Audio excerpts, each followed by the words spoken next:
By looking at my current room, some of you might be wondering if I have finally become an extreme minimalist, but no, that's not the case. I'm moving out from my apartment today. Yesterday I had this air conditioner removed, so since 10 a.m. yesterday I've been surviving without the air conditioner.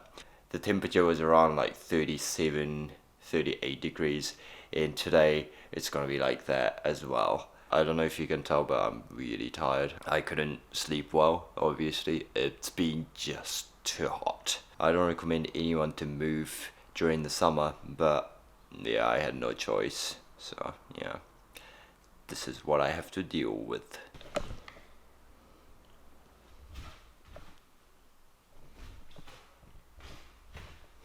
Pretty much everything is gone except my stuff over here that I'm going to take with me to the next apartment. It's been almost 2 years since I moved in here.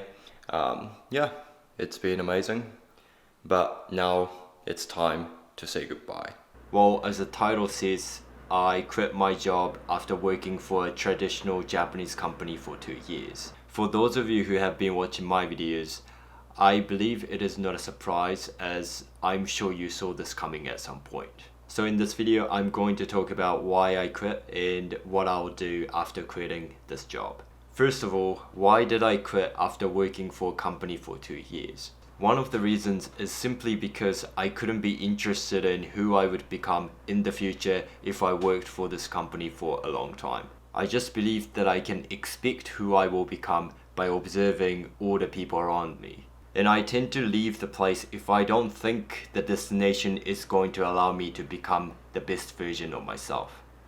And I thought that I wouldn't be satisfied with who I would become within this organization, so I decided to leave. Another reason is the value difference between myself and the majority of people who work for this company.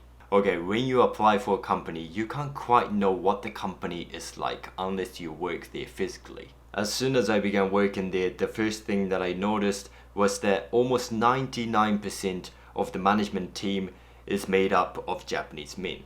Now, I understand that there's a huge gender inequality in Japan, and this country is yet heavily dominated by men. However, to be honest, I didn't see it coming from this company, as it is known as a global company. But hey, maybe I was just naive. And it seems that the majority of people who work for this company don't see anything wrong with the current situation.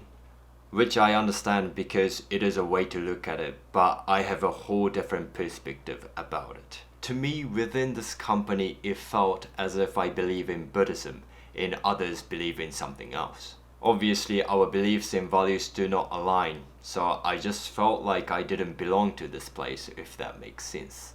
And I hate waiting for something to happen, because it's like waiting for a conservative political party to come up with a new rule that is more liberal.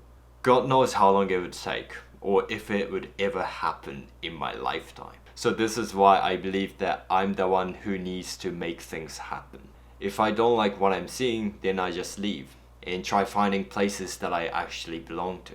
I might find it in the next place, or I might not, but the important thing is to keep looking for it. These are the reasons why I quit my job, and you might be wondering what I'll be doing moving forward. Well, I got a new job that allows me to work full-time remotely within Japan, which means that I was able to move in with my girlfriend Anna. And here I am. It used to be her apartment, but now it is our apartment. We started talking about moving in together at the beginning of this year, and quite frankly, one of us had to make a move. And it happened to be that I wanted to do something different for my job, so it was such good timing. I'm glad that it worked out for us, and I'm excited to open up a new chapter of our lives. In terms of YouTube, I would love to keep making videos even after I start my new job, as it is one of my favorite hobbies.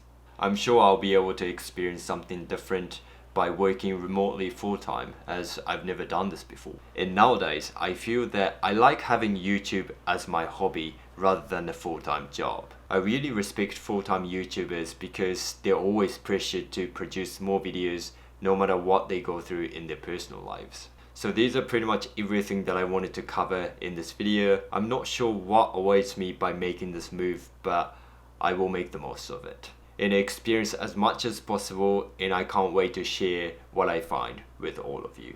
At the age of 25, I figured that happiness is about sharing. For me, it's about sharing time with people that I love by just hanging out, having meals together, etc. So I wanted to focus on meeting new people as well as establishing stronger connections with the people that I already know for the next few years. I just believe that this job with the opportunity to work anywhere in Japan will allow me to do exactly what I want and be who I want at this point in my life. So that's it for today. I hope you enjoyed this topic, and yeah, I'll see you guys around. See ya!